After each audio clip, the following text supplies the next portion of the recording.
But I was nervous at first about not knowing what was going to happen and was he going to have a reaction. A new medical treatment is working wonders for children with severe peanut allergies.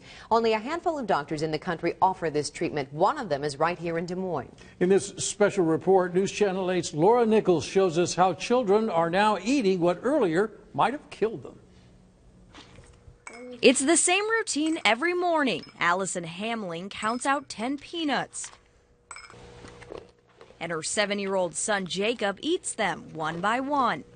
Just by watching Jacob crunch them down, you would never know that 1 year ago this would have been impossible and even incredibly dangerous. If even a morsel of a peanut got near him, Jacob would usually end up in the emergency room. Within seconds, his lips were swollen. He was complaining that he couldn't swallow. He had hives all over his face and down his back. And Jacob isn't the only one. Doctors believe the amount of children with food allergies, specifically to peanuts, has grown exponentially in the last few years. 10-year-old Will Eklund says his peanut allergy took over his life. I would blow up in hives. I couldn't really breathe that well. Things that seem mundane to others, Will has always had to be extra careful of, like keeping his lunchbox separate from all his classmates.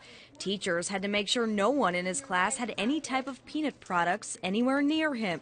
He couldn't go to birthday parties or sit with his friends at lunch. These patients go from petrified to go anywhere. They can't go out to eat. They're not invited to people's houses because the other parents are scared to have them over. Dr. Whitney Molis, an allergist who's always been fascinated by food allergies, says she knew there had to be a way to help these families live normal lives. So she started offering a treatment plan called oral food desensitization. And what we do is that we try to get small amounts of the food into the patient's body and then build that up over time to create tolerance or a desensitized state. The first dose is a 250,000th of a peanut in liquid form.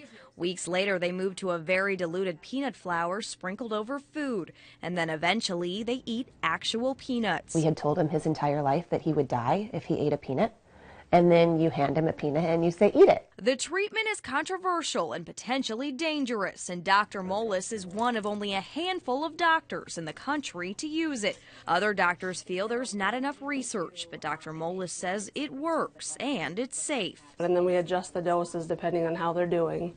And they're designed to be very, very slow and very cautious. Since she started doing oral food desensitization in May of 2011, Dr. Molis has had 71 patients, including Jacob and Will. She says so far she's had a 100% success rate.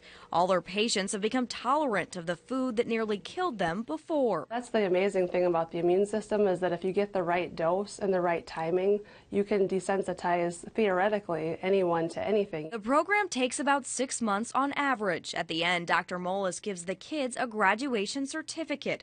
For the rest of their lives, they'll have to eat about 20 peanuts a day to stay desensitized. But it's a small price to pay for peace of mind. He went to his first birthday party ever alone last week without a mom or a dad there, and that had never happened. How it's impacted our family and his life, you know, to see that be available to other parents and other kids that have got similar allergies. I mean, to me, it's something that everybody should check into. For Will, the payoff came at Halloween. For the first time after 10 years of trick-or-treating, he was able to eat the candy he collected. Something so normal for any 10-year-old, yet so special for this one. My mom over here is bummed out because, and so is he, because they used to eat all my candy that I couldn't have before. And so it's all mine. Dr. Molis is very popular. She has a waiting list until the end of 2013. Well, that's great to see she is having so much success. So given her success, will other doctors maybe start using this kind of treatment as well? You know, we asked a well-known allergist in Des Moines that question. Dr. James Willey told us. Sure. He respects her very much, Dr. Molis, but he said he just doesn't feel comfortable doing that treatment yet. More on that. Why is that? Did he tell you? He says that he feels like there needs to be years of research before he feels comfortable taking something up. Dr. Molis says there hasn't been a ton of research, but from what she's seen, she believes it's safe. So, Very interesting. Laura, thank you.